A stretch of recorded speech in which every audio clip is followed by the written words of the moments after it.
Hey, what's going on, ATS-V community?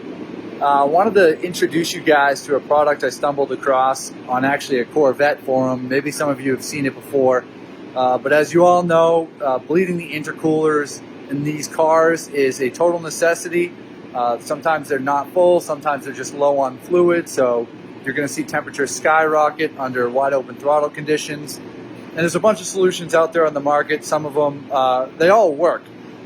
I stumbled across one that I think is arguably the best solution you could get for your money. I apologize about the background noise, but it's very cold in Bellingham, Massachusetts here today. So what I'm going to be doing is showing you a quick look at this system, a little bit of it in action. This isn't going to be super in-depth, but more of a high-level review, doing an intercooler bleed on my ATS-V today. So we'll take a look at that here in just a second. So here's a look at the cooler bleeder. I will link more information in the description on this post, but essentially this system is pretty awesome. So you have a factory spec fitting to bleed this hose that runs up into this reservoir, and essentially what we're going to be doing is vacuum bleeding the system. I have a Robinair, however you want to pronounce it, vacuum pump attached to the system.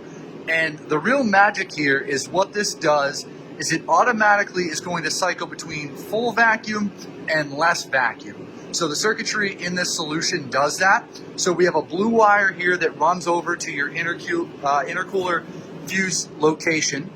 And when you flip the toggle switch on the actual bleeder itself, as I mentioned, it's automatically going to engage and cycle that coolant pump for about a minute, and then what it's going to do is kill the coolant pump and put the system under extreme vacuum. And essentially it does this process for as long as you leave that switch on. Part of what I've done here is I've gone ahead and I've put the clear hose on the car so I can observe what's going on, but you can also look what's going on through the top viewport here in the cooler bleeder. So what I'll do in a second is I'll get the vacuum pump engaged. I'll get the system to start drawing a vacuum and show you essentially what happens when it's powered up. Okay, so I have the vacuum pump running.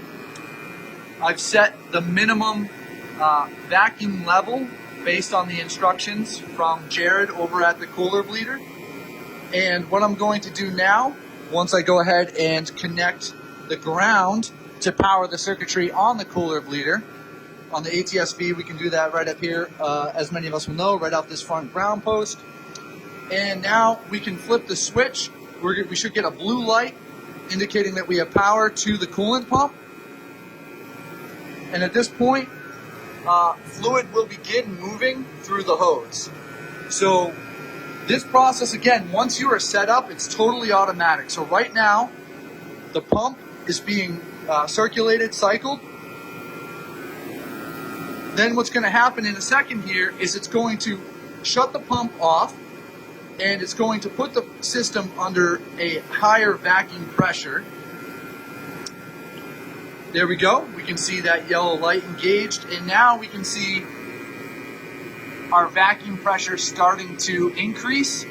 And what we're going to notice as that's happening is some activity in the cooler bleeder as it draws air out of the system. So this is the most effective way that you could possibly bleed your intercooler.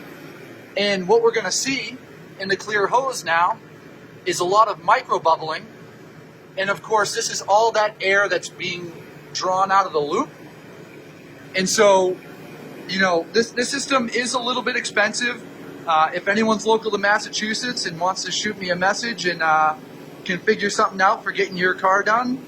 But yeah, essentially this solution is great. You know, it does cost a little bit of money, but the time it saves, my brother also has an ATS-V, well worth the investment in my opinion. So shout out to Jared at the cooler bleeder.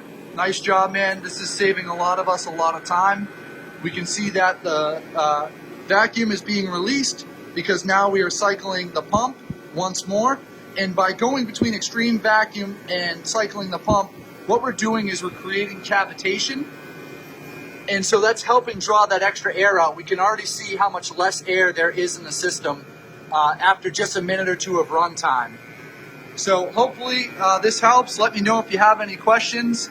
Sorry for the amateur video here, but thanks for your time.